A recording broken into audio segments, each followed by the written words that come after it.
Hello, everyone, and welcome to CETA, Forgotten Federally Funded Artists, the Artist's Experience, which is the second of three webinars hosted this month on the interconnections between the New Deal and CETA. My name is Mary Oken, and I am L&D's Assistant Director. If you're new to L&D, we are a UC Berkeley research project turned into a nonprofit organization of national scope. Our mission is to document, map, teach, and advocate for New Deal history, primarily through our website, www.livingnewdeal.org, which is an open access archive and educational resource featuring a dynamic and searchable map of over 18,500 New Deal sites. These sites have been collected and mapped with the help of members of the general public who explore their communities, find New Deal sites, and upload them to the L&D website, where staff verify and add them to our national map.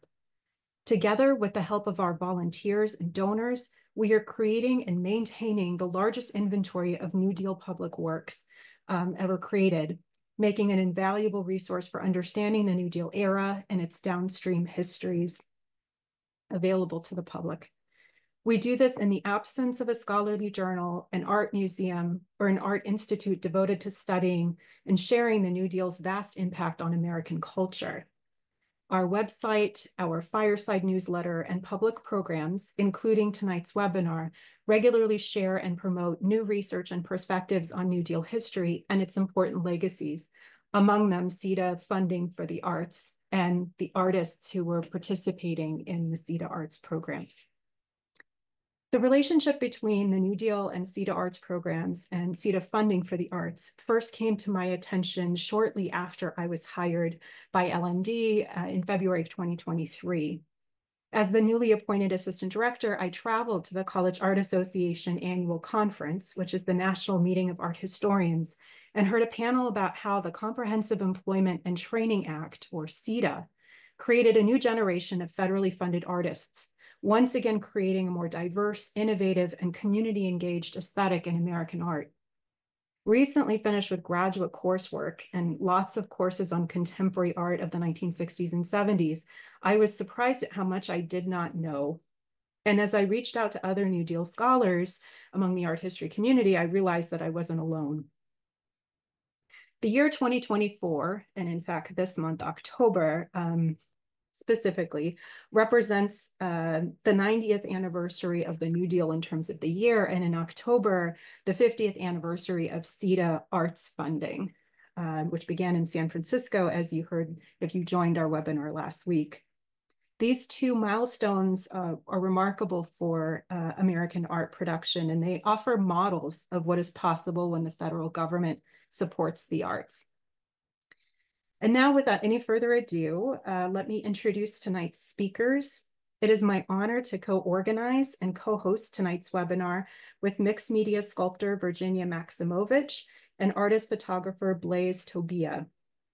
They were both CETA artists, became artist educators at Franklin and Marshall and Drexel universities respectively, and have been volunteering their time as co-coordinators of the CETA Arts Legacy Project, which has a website we will post in the chat, and I encourage you to explore. Through Virginia and Blaise, I've had the pleasure to meet and get to know Colleen Hooper, a historian of American dance who researches how dance connects to economic and cultural transformations in the 20th and 21st centuries. She is an associate professor of dance in the Conservatory of Performing Arts at Point Park University. She received her PhD and MFA degrees in dance from Temple University, and her choreography has been presented in a variety of site-specific and traditional stage venues since 2002. Our other speaker this evening is Judy Baca, an American visual artist of world renown who has dedicated over 4 decades to creating impactful public art. In 1974, she established Los Angeles' first mural program, producing over 400 murals, offering employment to thousands, and evolving into Social and Public Art Resource Center, or SPARC, about which you'll hear tonight. She serves as SPARC's artistic director, focusing on digital technology to advocate for social justice and participatory public arts projects through the UCLA at SPARC Digital Mural Lab. Baca has held teaching positions at UC Irvine and the University of California, Los Angeles, where she was a senior professor in Chicano Studies and World Art and Cultures departments. Her art reflects the interconnectedness of history, people, and place, emphasizing diverse struggles for rights and community ties to location. She champions equity through her public art initiatives, highlighting marginalized groups. Her most renowned work is the ongoing Great Wall of Los Angeles, which you'll also hear about tonight, a half-mile mural in San Fernando Valley that engages youth and their families, artists, oral historians, and scholars. Baca's contributions have earned her prestigious accolades, including the Guggenheim Fellowship and United States Artist Rockefeller Fellowship. She has also received over 50 awards from various community organizations. I thank our speakers so much. I'll also just really briefly say thank you so much for our donors for supporting our public programming and being able to host this event. And now, Blaise and Virginia, over to you. Okay, we'd like to say hello. Or good evening. It's 8:00 p.m. in Philadelphia here, so we're running a little later than you guys. And I want to say you can hear I have a little bit of a cold, so I'm going to do my best to present. But if I suddenly have a coughing fit, Virginia's going to do all the talking. All right, we're about to share screen. So now we're going to share screen. All right, And there we are.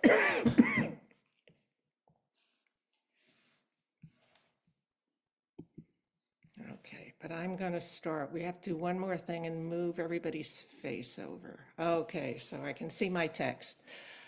Okay, the Comprehensive Employment and Training Act, known as CETA, was from 1974 to 1982 the largest program of its type outside of the New Deal. Overall, it provided short-term employment to well over 1 million people. Among these, about 2% were artists and arts professionals. That's 20,000 people, a very large number in terms of artist employment, and we were 2 of them. CETA, unlike the New Deal programs, was highly decentralized. Money came from the federal government in block grants to local authorities. This structure and how it worked were discussed in detail in part 1 of this webinar, which, as Mary said, you can access on the Living New Deal YouTube channel.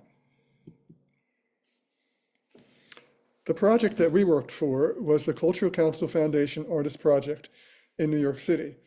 In the period 1978 through 80, it employed 325 artists across all disciplines and was managed by 50 artist administrators. We worked 4 days per week in community settings and 1 day per week on our own creative projects. We were paid $10,000 per year, a very respectable salary for artists at that time, which would be about $55,000 a year in 2024 dollars, and received health insurance and vacation time. Artist assignments were highly varied. I worked as one of the 3 photographers in the project's documentation unit. I was assigned to photograph artists in their studios, as well as exhibitions, performances, and project events. And that's me with a lot more hair in that photo. I taught in schools and community centers. I did illustrational drawing for a historical collection. And along with 9 other CETA artists, helped convert a former school building into a cultural center called Baca Downtown. I bet New Yorkers have heard of it. Some of our project painters did public murals, like Cynthia Malmount. This one was installed in the PATH transit station at the World Trade Center. It was really beautiful, way over the escalators. And it was destroyed, unfortunately, in the 1993 bombing. Some project sculptors also did public work, such as this one by David Seacombe for the lobby of a Catholic school. We visual artists were also given the opportunity to exhibit our work in a variety of shows organized by CCF. 2 of the largest shows were at Snug Harbor in Staten Island. Classical musicians performed in the Orchestra of New York, which gave free concerts all over the city. Jazz musicians performed in Jazzmobile and also something called the Big Band. Dancers performed individually and in groups in venues ranging from local libraries like this to Union Square. Writers and poets taught and performed individually in schools and community centers, like Pietro Pietri, who you can see here, but also collectively as the Words to Go troupe. Film and video artists provided media services to community groups. Dawood Bey, currently one of the most celebrated American photographic artists and a MacArthur Fellow, was assigned to the Studio Museum of Harlem, which oversaw his Harlem, USA project, and it provided him with his first exhibition of the work he had produced as a CETA artist. This is one of his photographs from that time. Julius Eastman, who went on to a widely recognized career in new music, worked as a composer and conductor in the project. Bob Holman, the poet generally regarded as the inventor of the poetry slam, was a literary artist in the project.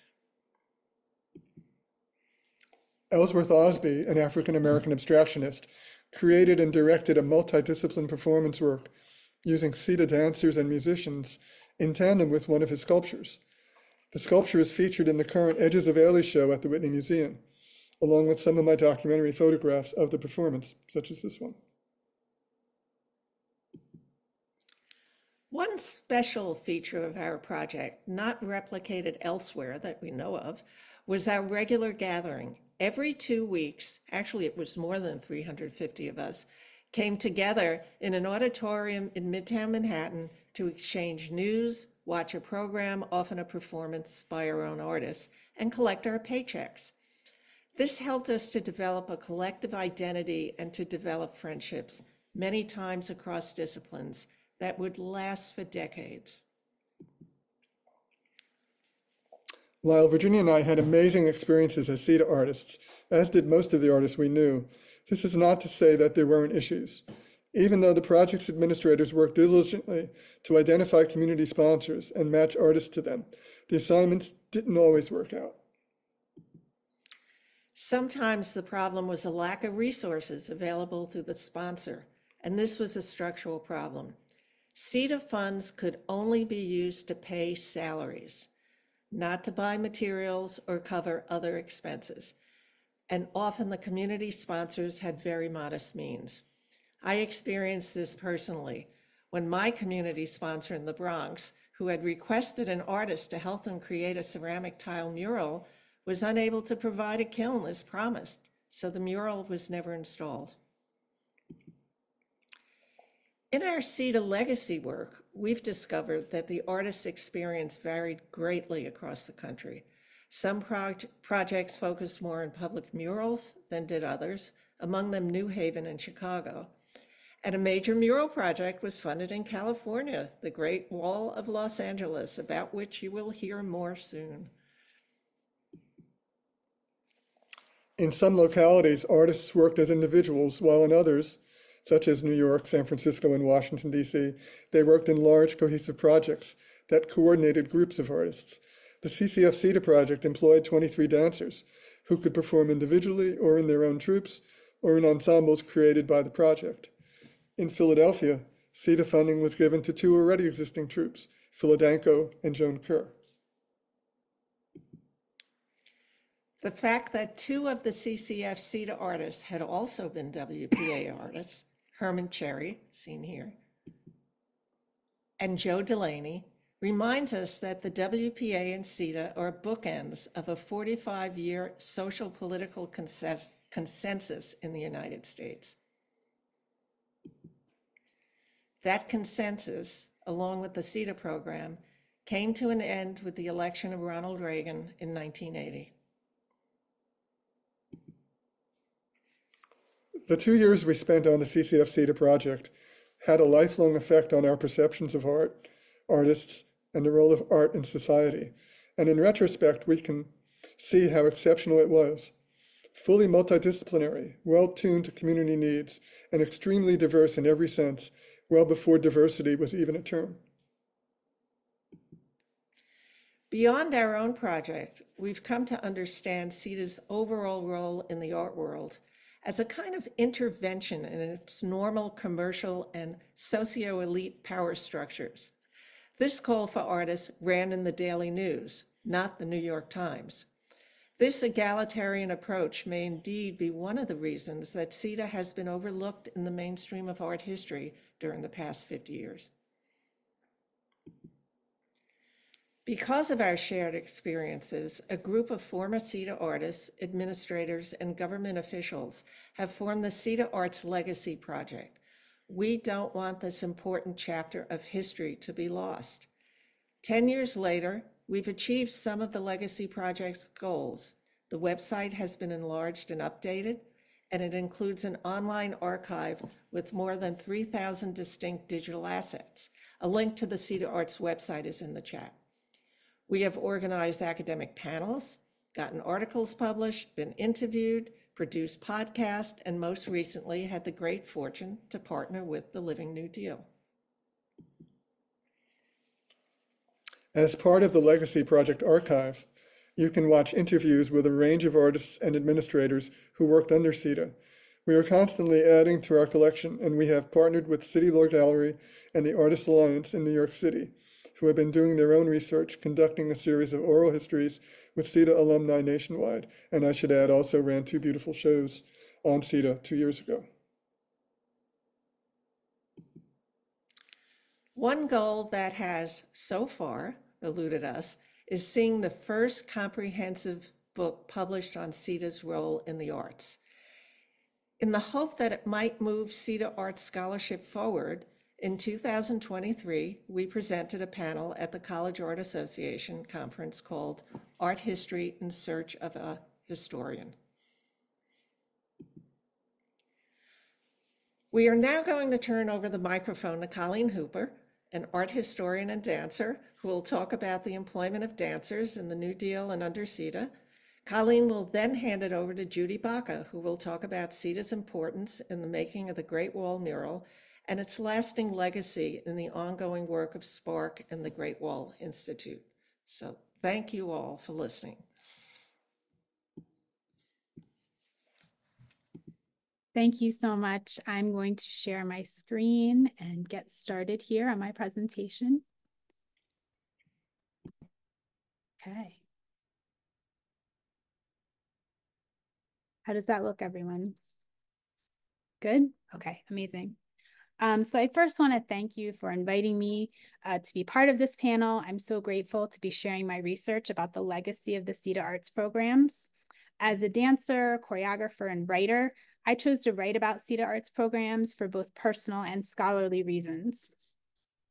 I learned about the CETA Arts employment through an interview with choreographer Martha Bowers that was featured in Melanie Klatzel and Carolyn Pavlik's 2009 book, Sight Dance: Choreographers and the Lure of Alternative Spaces. In 2024, we have an emphasis on private and foundation funding in the dance field. The current funding climate made it difficult for me to even fathom that the federal government employed dancers to perform public service in the late 1970s through CETA. And after I heard about this from Martha, I really wanted to learn more. Learning about the CETA Arts program led me to interview Bowers 3 times from 2014 to 2015. And in my process of learning how this program came to fruition, how it operated, and also how it impacted dancers. Bowers was a member of the Cultural Council Foundation Artist Project in New York City, and I began to understand how this program compared to other programs nationwide. Bowers was one of approximately 40 dancers who were employed by the CETA Cultural Council Foundation Artist Project from 1978 to 1980.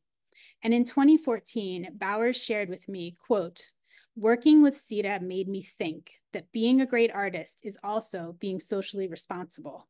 I think it resonated with me because I had come up in a family that talked about politics and social issues. I had never seen a connection between my being an artist and responding to those kinds of conversations around the dinner table about politics. I think it was all very blurry. It was just forming when I got the CETA job. That really was the building blocks for a lot of deep thinking about the role of the arts in my life and in public service," end quote. So working for CETA informed the trajectory of Bauer's career, and she is currently the executive director of Red Hook Arts Media, which is a nonprofit organization that has been nationally recognized for making the arts a critical component of urban renewal and recovery efforts in the Red Hook neighborhood of Brooklyn. My experience speaking to Bowers led me to believe that CETA arts programs had a significant impact on dancers and also influenced the dance field at large. After identifying archival sources and over 24 dancers, administrators, and other artists who I could interview, I chose to focus on the relationship between CETA and dance as public service for my dissertation project at Temple University, which I completed in 2016. In some of the longer form publications that have followed, I offer a nuanced analysis of how CETA arts programs were enacted. However, for this session tonight, I'm focusing on brief touchstones. I wanted to illustrate how dancers' lives were impacted working for CETA and to bring in some of their voices from all the interviews that I conducted. Through my research, I found that many aspects of CETA arts programs were inspired by WPA era programs and politics. Some of this inspiration was artistic and it was also explicit. The Cultural Council Foundation CETA dancer, Susan Grease, created the Triangle Fire, a dance about the 1911 Triangle Shirtwaist Factory fire that killed 146 women who were working in horrific conditions in New York City. This tragedy became an impetus for establishing fair labor practices and also contributed to the rise of labor unions. Grease had created this piece earlier in her career with amateur dancers, but working for CETA gave her the support that she needed to develop and tour the piece with professional dancers. Here you can see some photographs of the Triangle Fire dancers, the musicians, and the set pieces. And while teaching at a school for her CETA public service placement, Grease also developed a teaching method that she chronicled in her 1998 book, Minds in Motion, a kinesthetic approach to teaching elementary curriculum. Grease shared with me, and I quote, "I have taught thousands and thousands of children and hundreds of teachers how to use movement to teach curriculum. And that has become my field, and all of my writings have been about that. My books have been about that. So I'm thankful to CETA for helping make this happen," end quote. As with the other speakers have discussed and in the previous webinar, the philosophy behind the CETA Arts program was connected to the WPA notion of artists as cultural workers who contributed to the society at large. In addition, working for CETA during the economic downturn of the late 1970s gave dancers a foothold into what it could mean to actually sustain a career as an arts worker. In the midst of New York City's financial crisis in the late 1970s, tap dance experienced a resurgence on professional stages, just as it had during the depths of the Great Depression. Charles Cookie Cook, you see pictured here, and Jane Goldberg were part of this surge of interest in tap dance, and they worked together as CETA dancers under the Cultural Council Foundation. They staged and restaged dance routines from the vaudeville era, and they had a comedic banter, a sense of playfulness, and they depicted an intergenerational camaraderie between the teacher, Cook, and his student, who was Goldberg. By the time Cook had joined CETA, he had over 5 decades of performance experience. He passed away in 1991, but his fellow tap dancer, Honey Coles, had confided to Goldberg that CETA was a big deal for Cook because it had been years since he had been gainfully employed.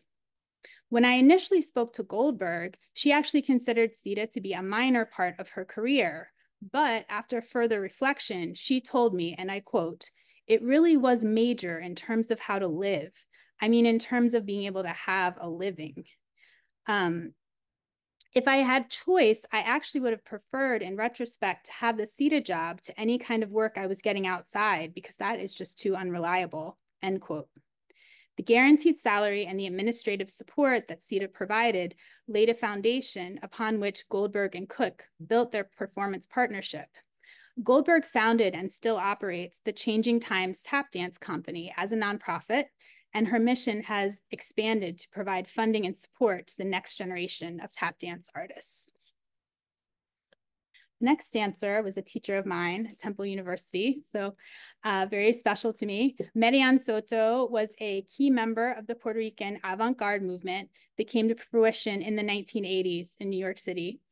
Soto's early choreography fused Latinx popular dance forms, such as the Puerto Rican bomba and the Cuban son, with her dance training in classical ballet and experimental performance. When Soto started working for Cultural Council Foundation's CETA program in January 1978, she described it as, quote, the perfect storm, because she had financial support, artistic opportunities, and she was able to gain teaching experience. She described her first year in CETA as very artist-centered because she rehearsed and performed for multiple dance companies, and she choreographed her own work, and she was in a community setting 1 day a week. And then that changed within her second year. Performing for these dance companies gave her confidence, and she said to me, and I quote, "I am a serious artist. I get paid to be a dancer and a choreographer to create my own work." In 1983, she founded the interdisciplinary artist collective Papetien with her collaborators Pepon Osorio and Patty Bradshaw. Soto went on to receive numerous grants and choreographic awards, including a 2000 Bessie Award for Sustained Choreographic Achievement. And she taught in the Temple Dance Department from 1999 until spring of 2024. The next dancer I want to look at is Kenneth King. And Kenneth King described his employment with the Cultural Council Foundation CETA's Artist Project as opportune, because he was traveling for university teaching engagements at the time, and CETA provided time and focus that he needed to invest in his New York City-based company. And I quote, "By 1978, when I entered the CETA program, I had built up a certain but still hard to support career momentum. I was preparing to perform with my company at the Brooklyn Academy of Music, and the economy was difficult. I was hard to sustain myself, and find work performing was even more difficult." So as King became a CETA employee, that alleviated his financial concerns. And as he stated to me, CETA's guaranteed yearly income freed up my time and gave me the opportunity to develop my work, explore, and experiment. This led him to develop site-specific and traditional theatrical performances that were well received by the dance community and also critics. And he remained active in the field through the 80s. He received a Bessie Award in 2004, which he actually declined as a protest regarding the Iraqi war. And he is now an author and has authored several books and been widely published. The last artist I want to focus on from New York City's program is Theodora Teddy Yoshikami. And she sought to innovate in the dance medium by blending Japanese traditional dance with Western contemporary forms. During her CETA employment, she established Morita Dance, which was an Asian American community company. She also held a public service residency at the Basement Workshop in Chinatown and taught extensively. There were very few Asian choreographers working in New York City in the late 1970s, and Yoshikami did feel that the CCF CETA program was representative of the predominantly white, tight-knit New York City downtown dance community. And despite sometimes feeling not part of that, CETA also provided her with the most money that she had ever made in her life.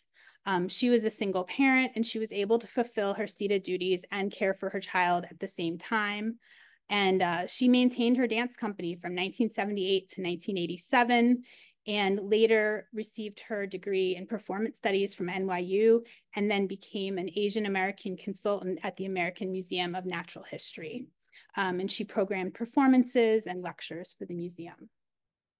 So in terms of my findings for the New York City program, basically I felt that the CCF project reflected trends in New York City contemporary and experimental concert dance. So we saw a lot of what was going on downtown was reflected in this program. It also provided various forms of stability to each of the 7 dancers that I discussed. And it required public service while also remaining artist-centered. I do want to touch on a couple dancers from Philadelphia before I close. And Terry Fox performed public service through her teaching methods, and she also imagined how art centers in the city could better suit children's and family needs.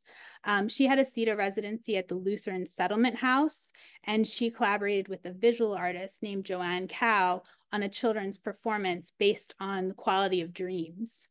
And following her teaching experience, she expressed the need for local neighborhood institutions with dedicated space for dance, because she felt that is how she could continue this type of work. And after an extensive career performing, choreographing, and curating, Fox founded the Philadelphia Dance Projects organization in 1993, which continues to this date. It serves as a hub for performances, artist opportunities, and audience engagement. And then my final dancer that I wanted to share with you all tonight is Madeline Cantor. Madeline was living in New York City, and she learned about an audition for full-time employment with Joan Kerr's dance company in Philadelphia. She was chosen from the audition process and relocated to Philadelphia for a year-long contract with Kerr's company. For Cantor, the most important aspect of this opportunity was becoming a full-time dancer. In her words, and I quote, "This was astonishing. It didn't even matter to me so much as what the work was. It was the idea of being a full-time employed dancer. She found it personally thrilling and validating to succeed in this venture." And basically, she said it gave her the energy to keep trying with her dance career. And she went on to do a slew of educational efforts across Philadelphia. She served as the associate director of the dance program at Bryn Mawr College, and she founded the dance teaching artists group, TAG, and also served on the board of directors for Dance and the Child International. So what I found in Philadelphia is it really mattered the type of material support the dancers had. That really varied. And also the bureaucratic support they had, because it was a different type of program than what we had in New York. And whether the programs were successful often depended on, did the audience members have context for what this performance was or the class they were taking? And also, how was the artist able to imagine a public for what they were sharing? Finally, my contributions, I would say that CETA dance programs promoted dance as public service, and this has had ongoing reverberations throughout the dance community.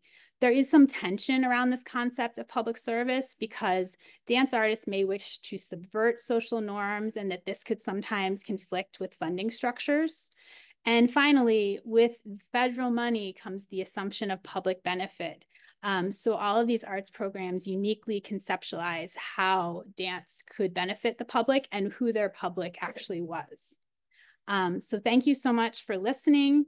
My current book project examines how the WPA and CETA employment impacted dance work, and I compare these time periods to how dance workers dealt with the COVID-19 pandemic and its aftermath. So moving forward, I would like to highlight 2 areas that I think could improve dancer working conditions. And one is that freelance dancers could benefit from more robust government protections that have traditionally been provided by employers, such as health and safety protections and unemployment insurance, and that dancers who are full-time employees could benefit from unionizing. So I've learned a great deal in this process, and now I would like to pass this off to the amazing Judy Baca. Thank you so much for listening.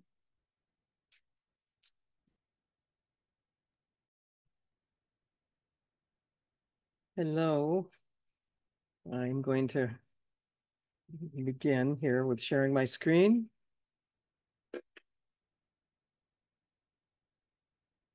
And talk a little bit about my experience as a CETA artist that began in 1977 in Los Angeles. In Los Angeles at that particular time, we had acquired, I was running the City of Los Angeles mural program, and we acquired this building. It was the first woman in the city council. And it's actually, it's important to remember at this particular moment in history, there were very few representations on the city council of women, for there was in fact none. And in public billboards and in public advertising, there were no people of color. I'd never seen a brown face in a billboard advertising even a product. So the representation of people of color within the public space was essentially not existent. And so I asked a group of young hoodlums in the street about this particular building. And I said, can you, which had been closed, it was a police department, begun in 29 for the city of Venice. And I said, can you get in that building? And they said, of course, the door or the window? And I said, I prefer door, if you wouldn't mind. And the young guys got me into the building. And I realized that that building could provide a space for us that could be transformed into a gallery and into exhibition spaces, and also spaces for the production of public artworks and the continuance of the mural program. So this is actually all CETA artists. These were all artists that were employed in that first period of time. And they were actually dancers, performers, cartoonists, filmmakers, and visual artists. And we have moved into a pretty terrible facility that the people in the city hated. In fact, it was one of the major tasks that we had was cleaning up that space so that we could even work in it. Because kids would break into it and they would urinate all over the floor. They would bring in garbage. It was just terrible. So this actually is our gallery. And this is what it looked like in the first days that we moved in. So artists began to take a look at it and say, well, this is a space we could use to do an exhibition. And if we took these screens down, which blocked the holding tanks from the police, so police could walk down a corridor and they could look into the cell, but people in the cell could not see the police. And it was draconian. I mean, the jail was a draconian space. It had a padded cell that was a nightmare. And we opened that to the public. We made it a public space where people could come into a jail and they could see how it operated. And we began to transform it. This is Joe Bravo, who's a wonderful muralist, has been painting murals for all the years since this time. And he's cleaning up broken windows. And we're beginning to transform the space. And as we removed jail cells, we began to see more open space that we could transform. Our artists received about $800 a month. And I was the director of the program and had written the program. And my idea was to do something really unusual.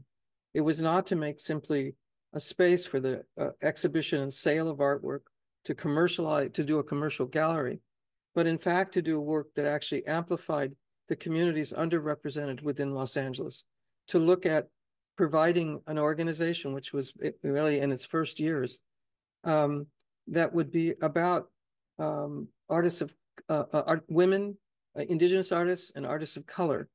And the first exhibitions in this space were of those artists transforming that space. So here we are taking out the jail cells. We were not necessarily allowed to do this. They said we could use it as it was, but it was crazy to work in that kind of space. And so we said, let's just do it and see what happens. What happens is the people came. And there you can see our old building. It's kind of an incredible old 1920s building. It was built in 1929. And this is our parking lot. This is opening day. And this is people from Venice coming in. And they're witnessing a performance by the Rwanda Lewis Dance Company. We had to put mats down in the parking lot. And they did a really rousing, wonderful, welcoming ceremony, which brought people in to celebrate the fact that we had liberated a jail, that we had taken the jail and we were transforming something repressive into something liberating, and that we could tell a story that was not told. So you can begin to see, I believe these pieces that are hanging on the wall are by a senior artist who was talking about how old people in the region could not find resources enough for food. And he did a whole series on the conditions for senior citizens in the region. So it was still those horrible greens and, had a lot of the remnants of what it was like to be in a jail like this. We saw many people coming in saying, oh, I was incarcerated here. This is a piece by Timothy Washington. He took the jail cell and turned it into a white space, white bread, white rice, little images of when he created a whole sort of white ambience. And that was his, as an African-American artisan out of the Watts Renaissance, he stood in the middle of this and he completed the piece.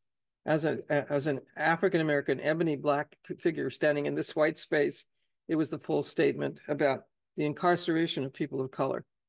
Leiko Yamamoto took newspaper and wove the cells and tried to transform them through weavings. Jonathan Clark here was a printmaker, and he decided to pick up images that people threw away in when they went to, at that time, no, there wasn't digital cameras, so they were using photographs and slides, and people threw away a lot of images of themselves, and they didn't like a picture, and so they would throw it in the trash. And Jonathan would be right behind them, picking up the images they didn't like, and then turning them into these pieces that became public artworks on the sides of buildings and on the freeways. So this is people who were sort of rejected by themselves, and we turned them into a series of images that the artists all participated in. The artists were doing individual works. They were teaching workshops for the young people in the community. But the major focus of our organization and of the work that we were doing was art that was about social justice, that was about works that were not represented by the mainstream fine art world. And could we actually use the space and the time to do transformative work that was work about social change? These are three of the artists. That's a very younger me. And Leiko, who was in the middle of the pieces, The Weaver, and Carlos Gallejos, who remains a muralist and is still doing public artwork. Also that year, when we first got the monies, it was a difficult year because we had no money whatsoever, except the fact that we had salaries for artists. And we began with 10 artists, and 8 other artists joined us from Artist Equity. And that was a really interesting experience because they were all older artists. And we began to paint the Great Wall of Los Angeles. And the Artist Equity artists educated us about what happened preceding us with artists who were interested in similar work. And they were printmakers, and they were artists that taught us about making posters that were the size of your hand, and then you could put them on a pole because nobody could see you put them up because they fit in your hand. And so you could make political statements in a poster size hand poster. And we could print in our workshops. And so one of the artists, Minna Aginsky, actually stayed with us for over 25 years, the latter part of her life, and ran our workshops. And we began this process of the making of the Great Wall of LA. Now, my intention was essentially to do a narrative work, to tell an alternate story, and to do it in the Los Angeles River. And I was approached by the Army Corps of Engineers at this time after they had concreted the LA River. And concreting the LA River, at the closure of that period of time, which took them multiple years, they didn't look at the site and say, oh, this was good, and haven't we done a wonderful thing to keep LA from flooding? They had created dirt belts on either side of the river, and they had divided communities. And you can see here the arroyos that I played in as a child being disappeared into concrete conduits. And so our rivers turned into this. And this kind of nightmare aesthetic nightmare became something that a group of actually 3 colonels from the Army Corps began an aesthetic planning division for a minute and a half. It didn't last very long. But what they wanted to do is, could I bring the mural program that I had already begun in various ethnic neighborhoods across the city and bring it to one site? And could we work on something that would actually beautify this site? And you can see what the idea was, is that we would develop bike trails and a park alongside of the site. And so I thought a really worthy endeavor, and that would be something that we could begin to work on together. What you're looking at here is the completed concrete channel, and you're seeing the bike trails on either side, which are the dirt belts that are being transformed into a park. And it also gave me a site in which I could bring youth together from different neighborhoods that were segregated neighborhoods that, in fact, youth had no reason ever to meet. They weren't integrated in the schools. They were not living in a multi-ethnic community. They were divided neighborhoods. And so I began to look at the possibility of creating a team and creating this long mural. And I thought we would do this for one summer. Turned out that it was more than we bargained for. One was that there was residue water and that we had to move 43 tons of sand just to clear the space so that we could get alongside of the concrete channel and begin to work on the walls. And it seemed to me, as I stood on the edge of that river, that it was really what we were going to do was tattoo a scar where the river once ran. And at that time, it would not be something one could utter aloud, that the river was a mistake, the concreting the river was an egregious act against the environment, because people would not want to hear that, nor would they want to hear that maybe there should have been another solution by our city fathers, and that real estate was not as important as the lives of the people who lived alongside of the river or their stories that had been disappeared. So we began systematically to put the work together. And the first summer, there were 10 artists, not all of them CETA, and the programs for what they at that time called culturally disadvantaged youth. What they meant was economically disadvantaged youth. But because they were artists, young people of color, 14 through 21, they called them culturally disadvantaged. This is a look at some of those culturally disadvantaged youth who, of course, were not culturally disadvantaged. They were incredible kids, many of whom I have lifelong relationships with. In fact, I've never been able to get rid of them. I'm still connected to many of these young people. And here we are we're taking a photograph as we're producing sections of it. Just real quickly, it began to actually solidify with this money that we had to begin with, how to do this work. What were the ways of developing content that could be important content that I couldn't go to the library and pull down a book on Chicano studies or a book on African-American history, because they didn't exist. In this period of time, it was just the beginning of ethnic studies programs, just the beginning of people actually recovering their own histories.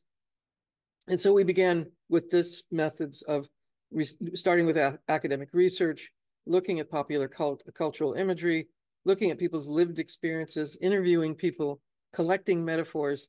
And when I say expert and not so expert opinion, it was about biases, what people thought of each other, because they really didn't have a relationship with each other. They didn't know, for example, how cultural differences defined how they thought about people.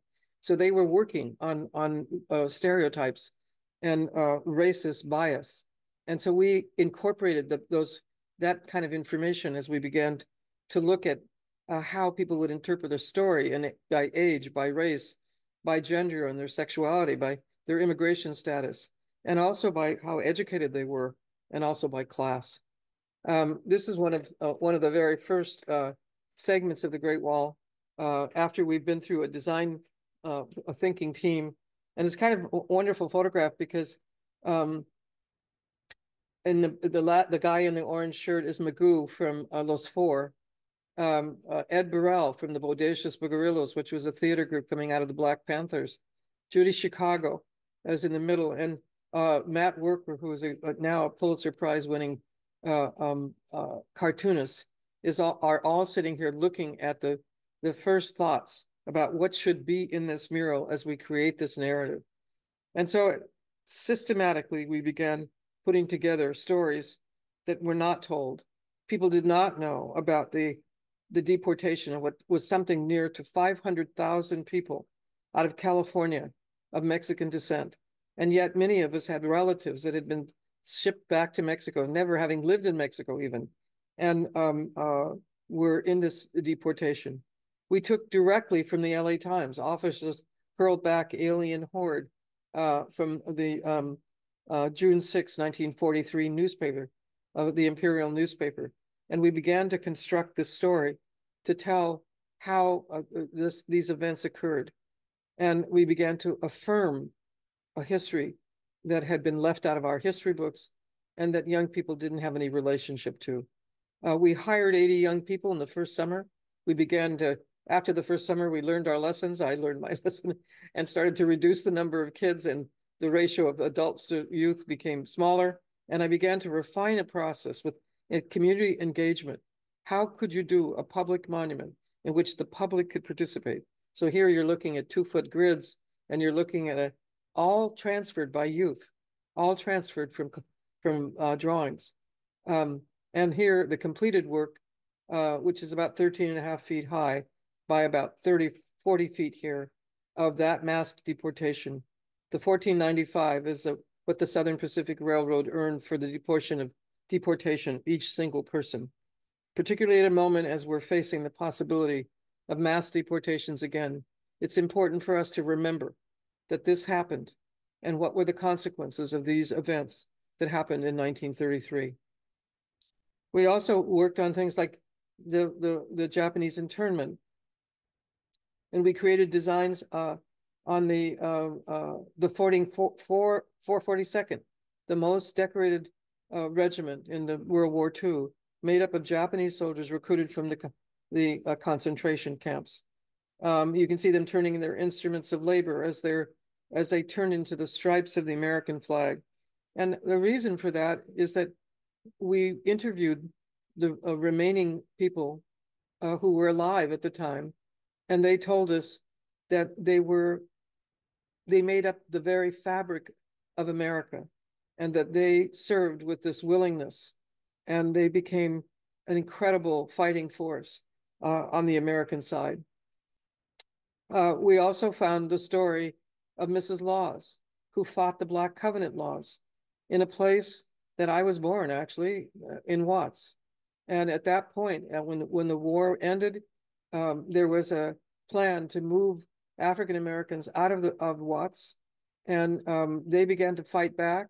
And this is the sign she held, kind of close to the rendition of her doing it. We fight fascism abroad and at home. And of course, this is a recurring theme in American history. And all of these people who marched with her to stop them from they were successful. They didn't have to move from their neighborhoods because they fought against it.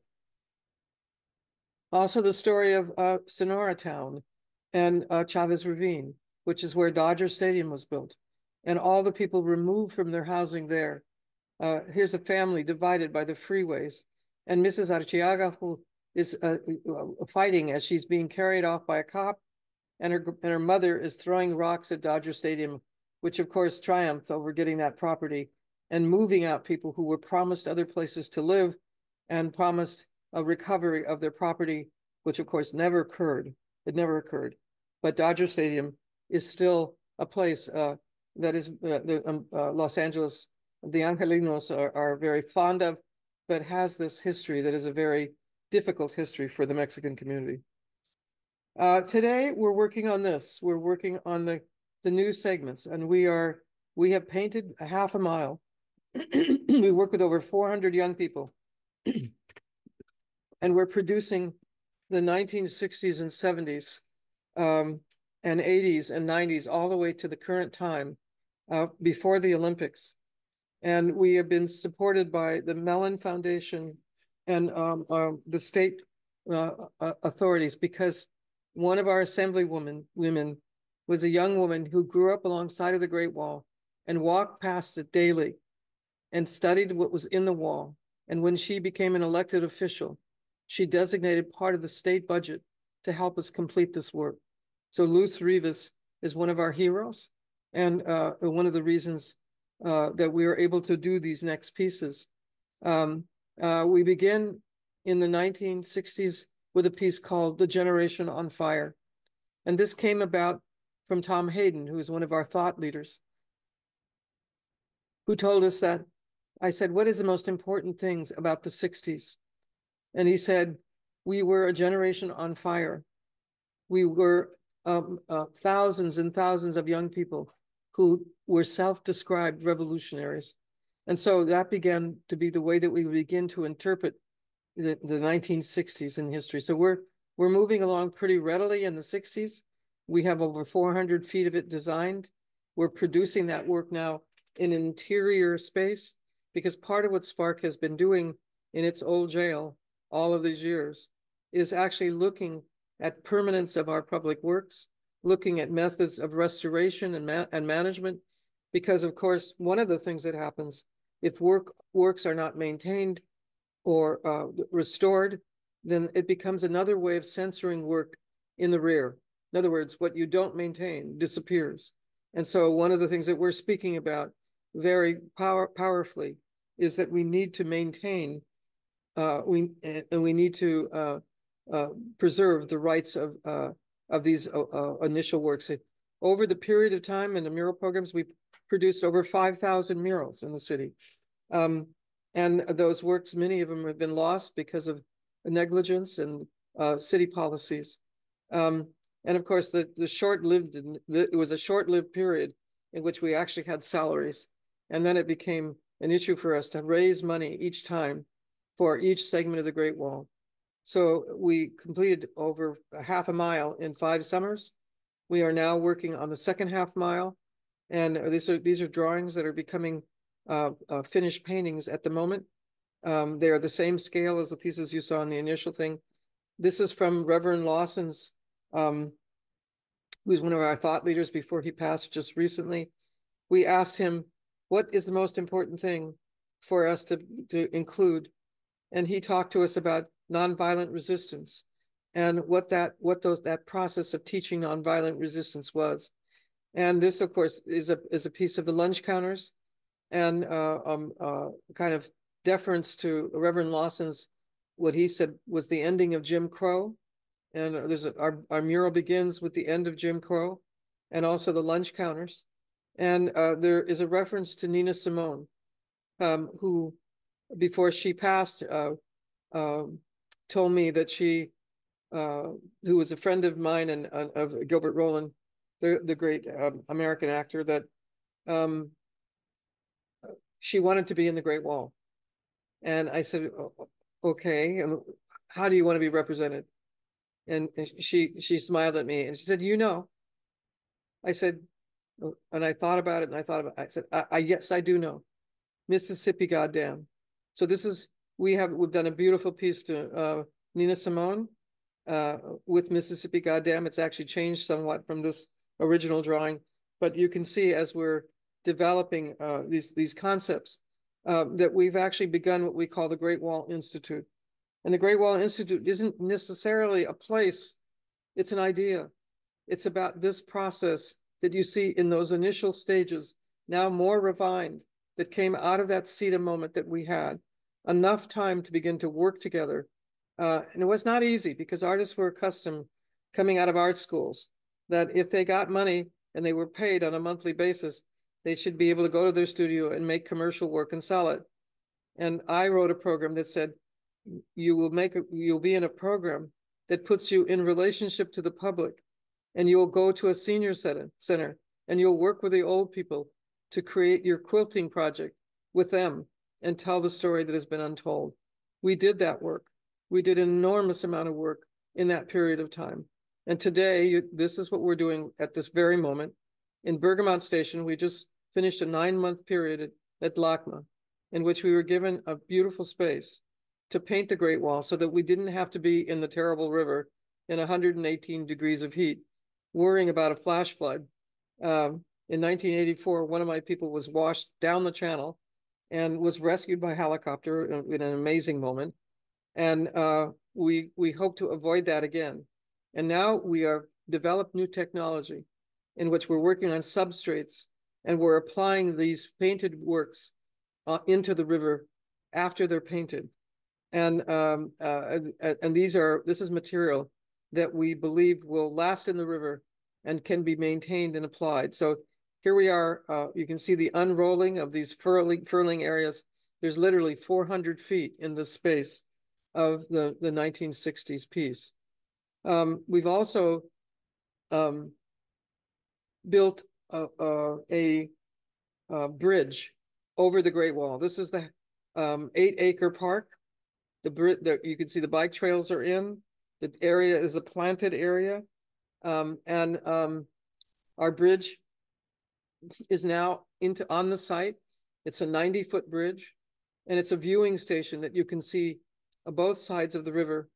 And we are looping back the half a mile to the opposite side so that you'll be able to do a run around this park.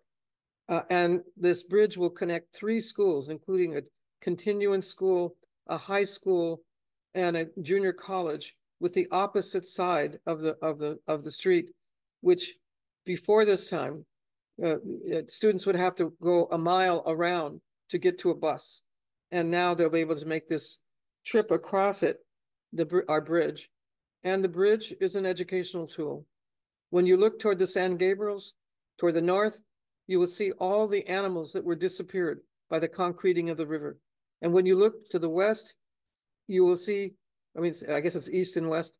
You look to the west, you'll see all the marine life that was disappeared by the concreting of the river.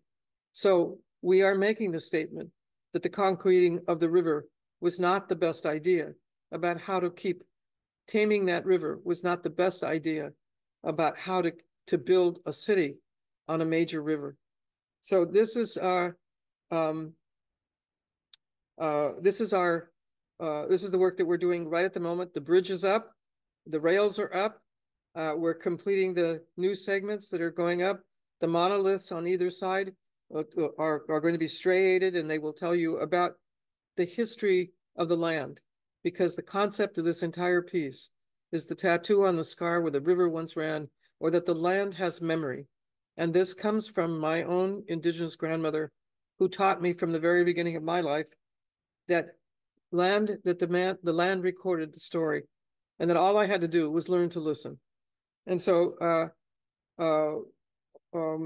we are also advancing methods that are permanent. This is a permanent outdoor digital mural that is baked onto glass, and that is at UCLA, was completed about 2.5 years ago with money from the student union. They raised the money for it. UCLA did not commission it, the students did. And we produced a work that talked about all the people that were the thought leaders for them in their story. And you'll see some pretty amazing people in the foregrounds. You're looking at a figure that is a central figure, is an anonymous woman from the archives of USC, who is a Gabrielino nation or a Tongva woman, who's unnamed, but we named her Toipurina, who led the revolt against the Mission San Gabriel in 1785, the founding mission of LA, which was founded on the Rio de Temblores, the river of earthquakes. And to the left is Angela Davis, who was fired by UCLA. On the right is Dolores Huerta, who was one of the founders of the United Farm Workers. And on the right of her is Maria Elena Dorazo, who founded with her husband the Justice for Janitors and Local 11 for hotel workers. And to the right of her is our new director of the Department of Interior, who's a Native American Tongva woman. And of course, there's Joe Lewis and Patricia Culler and Reverend Lawson himself, with Martin Luther King standing at the podium, and many of the other people that were named by students as being the most important influences in their life. It's a glass piece. This is not lit from behind. It reflects light. So when we put light on it, it does this, it lights up. And it's kind of an amazing, what I call a kind of side effect from the idea that the glass can be reflective. This young woman, whose name is Barragon, her last name is Barragon, you note her face. She's a Tongva woman, and she's a descendant of the woman depicted in the imagery. The day of the opening, I simply invited activists, students, and people who appeared to take the mic. And it was a remarkable evening of people coming forward with the work that they were doing to try to improve the conditions for their communities. And she's making a marvelous and brilliant statement in front of the Tongva figure. So I will, here's Maria Elena Dorazo, who is now a state senator. She began as a union organizer, and now she's one of our great heroes as a senator in Los Angeles. And again, another one of our thought leaders. And the rhizomes that are coming out almost like, what do you call it? Their roots that are coming out from UCLA represent different fields and people who had major achievements. These are not just Pulitzer Prize winners or gold medal winners. I mean, I do have some major respect for gold medals, since I just won one from the president last year, and it was kind of a remarkable experience. But this is really about people who took their lives and dedicated it to change, and they are the roots, and you can see that the roots move toward the edge of the earth, which is on fire, and there are people pointing out people in the glass piece. So I will leave you with that. Here's where we work, in our old police station headquarters, where they used to change the engines of 1929 cop cars. That's it. Thank you.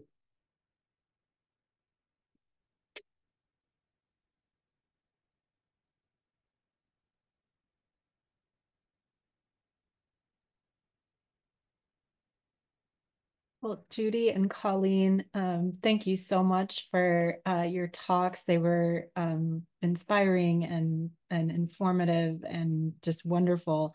I love being able to see and think about two related disciplines, and also the East Coast and the West Coast. It's really cool to be able to see connections and differences and impacts in these communities.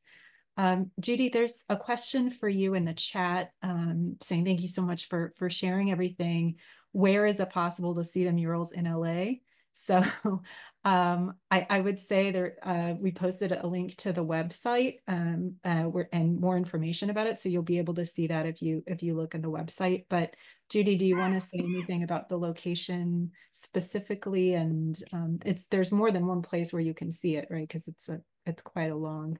For the Great Wall, actually, we just closed at LACMA, and now we're at Bergamot. And Bergamot is in Santa Monica, just a few blocks from the beach, and you can take a metro rail to that site. And we have a 3,500 square foot gallery in which we're painting daily on the 1960s and preparing to get the next segment, which is the 70s, and it's ready to go. We're in design. There are about 23 of us across the country and out of the country working on the piece, between researchers, thought leaders, and artists. And I'm very proud that we have a very strong component of women, because mural painting is not necessarily thought of as a woman's job, or making monuments. We make maquettes of monuments, but we don't make monuments. This is actually a real intention on my part to make sure that we make it possible for young women to have the opportunities to be able to work at scale. And so I would say we posted the PBS on the chat there, the PBS feature that just came out yesterday, which is a wonderful little piece that is about the Cheech Marin new Cheech Marin Museum in Riverside. I don't know if you don't know Riverside. Riverside's a grower's town, and Cheech has managed to build a museum there, and all of us are jumping around and celebrating for that. And we're talking about the fact that he and I went to high school together in the San Fernando Valley in Pacoima, which is not an area you would expect that people would rise up in the arts. But both he and I, for some reason, did. And we are, the PBS piece talks about the beginning of Chicano art. So I would say Bergamot is a great place to go, and then go to the Great Wall, walk the half mile, take your kids, and enjoy the unfolding story as you walk along. You can also contact SPARC in Venice, and we conduct tours for people of murals that we have sponsored around the city. I didn't show more of them, but there were many others that were sort of flashed across the screen, many of them which are now employing these new technological advancements that keep our murals from disappearing because they're fugitive. I believe that we're in the process of coming to a non-fugitive mural, one that actually will be able to stay in the public environment. We just have to get the cost of it down, because it's really expensive to, bake glazes into glass. So yes, we can conduct tours. We can send you but I'd say go to Bergamot, because there you can watch junior painters and senior painters painting together in a kind of beautiful dance. And this is in Santa Monica? Yes. Okay. Well, heading there soon. I'm excited to go check it out. Could I just add something to Judy's reference to the Cheech Marin collection? There happens to be at least, let's see, 1, 2, 3, 4, 5, 6, 7, immediately 7 artists in that collection that were CETA artists. That's wonderful. People like Gronk, Judith Hernandez, muralists, whole bunch of people from self-help graphics, Carlos Alvarez. I mean, we're everywhere. Just needed to point that out. We talked kind of but right shortly before this webinar about the general sort of lack of awareness about CETA history and how we're part of this, what this webinar is doing, and the larger series, and then projects coming up next year is to try to kind of spark more interest, and also to think about the need for more federal funding for the arts, like what it makes possible. So I love that you both talked about these. We're going to be talking more about community impact next week as well. But I wonder for muralism, and then Colleen for you for dance, and Virginia and Blaze for photography and sculpture, if you can say something about what federal funding meant. I think you have a little bit in the talk. $800 is I think by today's standards sounds like not a lot, but it was quite a bit of money then. Did it shift your perspectives, or Colleen, for the artists that you think about in terms of community? The funding goes away. Does it help you strategize or rethink things? And then what follows from that? Kind of tying in. Does that make sense?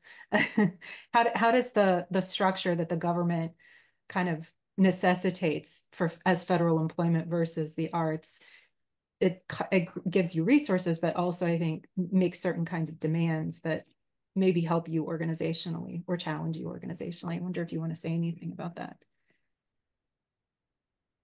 Well, I'm happy to jump in. I would say one of the things that happened to us is that who they put in charge of the CETA program in Los Angeles was a conservative group, and they had a real problem with what we were doing. So in other words, when I started to paint in the mural, they referred to the Great Wall as the Tijuana Wash.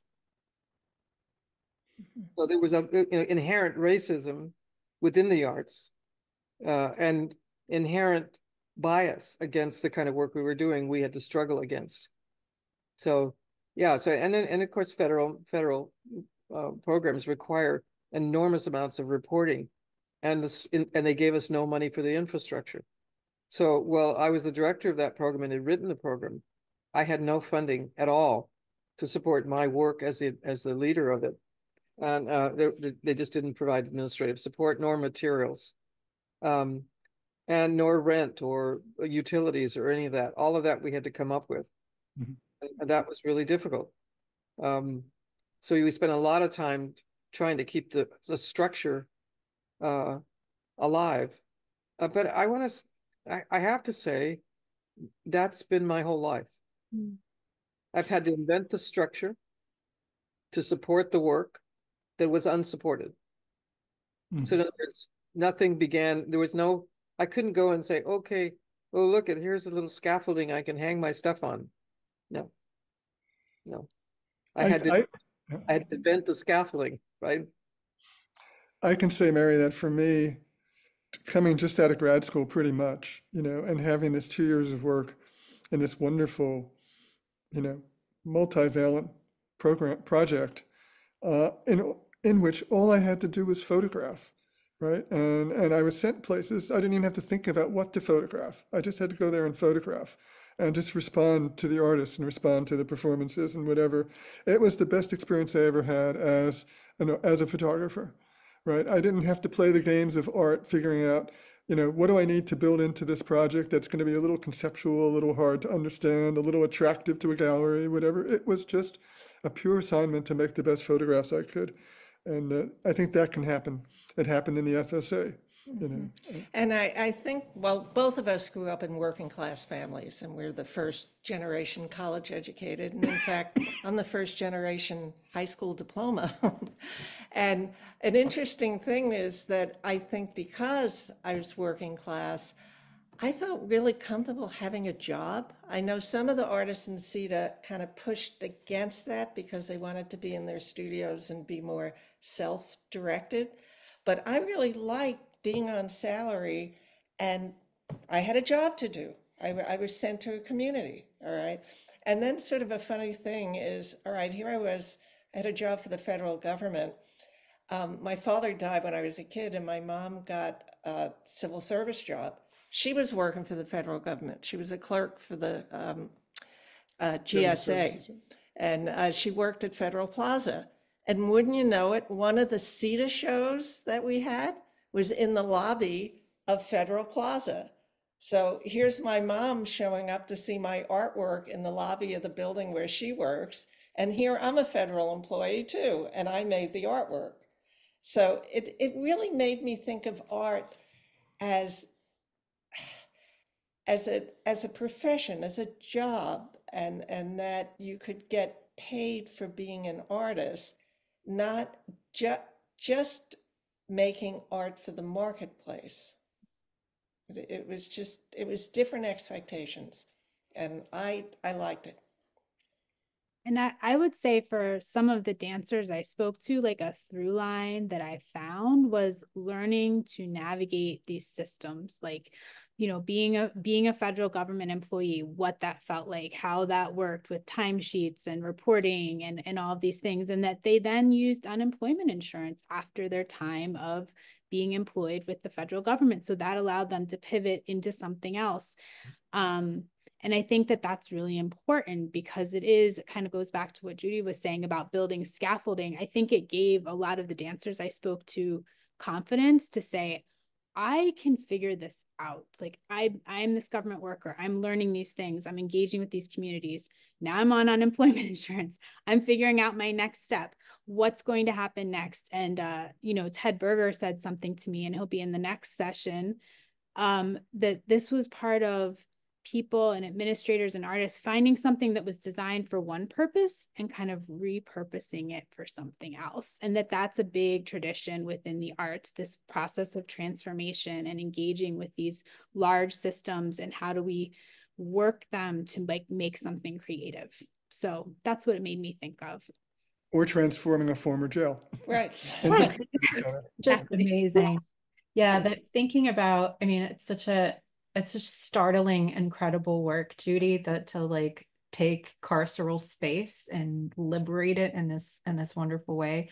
I was thinking too, as you were all talking about, you know, when I was teaching students in terms of like, what should I do with what should I figure out? Like networking is a good kind of term. And this also seemed to me like CETA in terms of the artist's experience was it created this networking opportunities essentially, especially for people who have been historically excluded or you know, to build the strength and solidarity that you might need as a community. I wonder if you all I think have either researched or experienced or studied that kind of aspect of the history, and I wonder if you can say something about growth and strength in this area of American art, which I think also, you know, with CETA not having as much attention, there's a kind of erasure of that, the networking part that happens under CETA.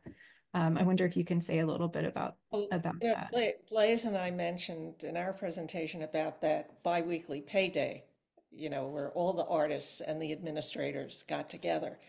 And in terms of networking among artists, you know, we were such a diverse group of artists that not only in terms of racial and ethnic background, but in disciplines, that we were able to network and make connections that went well beyond CETA.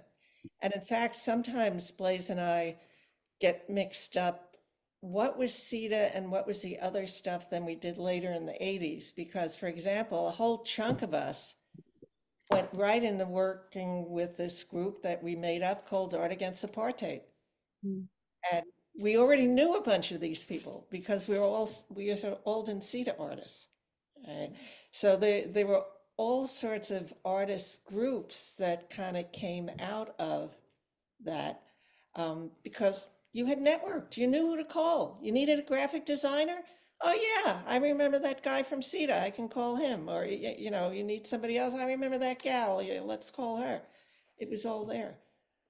I think I would call it community building, because the artists that work together in the jail, they went through some.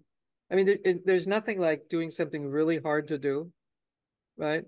Really hard to work in that river, really hard to figure out how to work in conditions that were really scary and difficult. And people go through these experiences together and they form a camaraderie that there's just no other way to get there, you know, because you've been through an amazing experience together. And it's like when you've done a wonderful performance and it's remarkable and you get to live with that um, for years beyond the time that you had that experience. So I think actually this is something really missing for young people today. It's really missing. And they can't, they're taught and trained to work, to think only about self, to think only about how to make money. And what I find is that this rise of narcissism, this rise of self-importance and uh, um, even self-congratulatory kind of behavior is really difficult to tolerate. It's difficult as I get older, I'm finding it more and more difficult to tolerate. And I'm a person that has really worked with teams of people of every kind, right? Um, and I wonder if the older people that work with us early on, when we brought the artist equity group and they were all senior citizens and they were part of the first CETA people, if they thought the same of us, although we were really anxious to hear that they spread Limburger cheese on the cops' backs in protest so they could smell them coming. I thought, wow, how incredible is that, right? Or that they could create posters that fit in their hand that could go around telephone poles or around little, you know, poles, or how to paper a bathroom so that it'd be right in the eyesight of a woman when you were talking about, you know, a women's restroom and you wanted to get in front of them that they needed to be fighting for the ERA. So I think community building has to do with us going through something together and working on something together that's not just about ourselves, that it's larger than us. That's what I knew when I started the Great Wall. I knew that this was bigger than me, that was bigger than what any of us could do alone, and that it was a process that would transform us. And it did. It did. It transformed hundreds of us. And I guess I would say, just for the dancers, that a lot of them really expanded upon their own ideas within this idea of networking. For Jane Goldberg to create Changing Times Tap Dance Company and work with the older generation and the younger generation who wanted to learn these traditions. And with Teddy Yoshikami, the Marita dance, and really having this community workshop based out of Chinatown. It was like, it gave them this space to network with each other, but then also build these really deep cultural coalitions within their own communities, because there was support, you know, they had the support to do that. So that was another aspect that I found really inspiring. We have one other question and we've run over time. So thank you everyone who's sticking around. Let me invite you to next week's webinar as well, which is going to feature Lou Bellamy, who is the co-artistic director of Penumbra Theater, really important foundational institution for Black theater in the US that was funded by CETA, like SPARC at the beginning. We had a question, I'm sorry, and also Ted Berger, who ran the CCF project, who we'll hear from as well. The question is, was the radical, countercultural, and anti-racist work of CETA a reason for its demise? Personally, Yes. well, I'm sure that factored in, but the thing is, I'm not sure that in terms of the arts that the Reagan administration even knew what was going on. CETA as a whole did have some problems, okay, in terms of, yeah, some money was wasted. There was some crooked things going on. almost nothing bad actually happened in the arts because, we really wanted those jobs. But there were no-show jobs that, certain politicians got for their kids or stuff like that. And, Reaganomics was about cutting back government funding, period. So this is a place to cut it back. And Reagan campaigned on it, but, a lot of the PR was those bad stories about, oh yeah, this rich kid got a no-show job, stuff like that. I don't know. What do you think? I think also like it was designed to be temporary. I don't think it was ever designed to be a permanent situation. And there were people like Ted Weiss in New York City. He had a bill trying to extend it into a federal artist program, but it didn't get to the floor for a vote. So there were people who did try to legislate something larger, but it was always designed to be kind of a temporary, short term. I think we suffer. I think we suffer, and we still suffer from this belief by the larger population that nobody should have a job that they love, right? That in other words, why do artists get to go and make art, which is really a playtime, it's entertainment, it's not real work. And I think that's a failure of us as artists and as a community of artists to make that case about the significance, about how we affect people's lives in every possible way. That the work is so important. It's so important. It's more important than many types of other work, right? What you can do through the arts in communicating with others, with creating a more convivial society, creating a more democratic society, one that is more educated, just simply by listening to the experiences of others, would make us a better country, would make us better people. And we need to make that case. We need to keep making that case. And I don't think we've done it well enough. And I don't know the answer to it because I certainly have, talked myself blue about this, but I really think it's something we have to put on our agenda and we have to revisit and do it again to make people understand the significance of art as an activity that's not a playtime. And incidentally, my work, it's grueling. Try painting on the freeway for 9 months, or painting in the river, which is like they could release water on you at any moment. There is no fun time in working in public environments, So I want to say, let's make that case. And Judy, that's part of why Ginny and I are so committed to this, because we think CETA comes about as close to a model that we can point to, where artists, yeah, they were enjoying their work for the most part. They were doing real work. They were really contributing to the community, and so it can happen. We're citizens. People should understand artists are citizens. We are part of the civic society and we play an essential role in governance and in thought and in development and in innovations for sure. Yeah, and I'll just, as the Living New Deal representative on the panel, I'll say, that idea of art as a worker as an essential function of democracy, both in the New Deal and the CETA moment, was so crucial. It did so much. It's still doing so much. And I certainly would love to see the federal government and a larger movement to support the arts in that way, and all of what it can bring to the creative, industries, but to our society in general. I thank you all so very much for joining us, those of you in the audience. Judy, Colleen, Virginia, Blaise, thank you so much for being on the panel. It's my absolute pleasure and honor to have you with us to talk about this really important history, and to be thinking about it in 2024, 50 years after it kicked off, with the hope that something similar will come, and help us address all of the kinds of things that our historic moment demands of us. So grateful that you're all here. Thank you, everyone, and I hope you'll join us next week for community impact in the history of CETA. Thank you. Have a wonderful evening. Thank you. It was a pleasure being with you all. Thank you so much. Take care.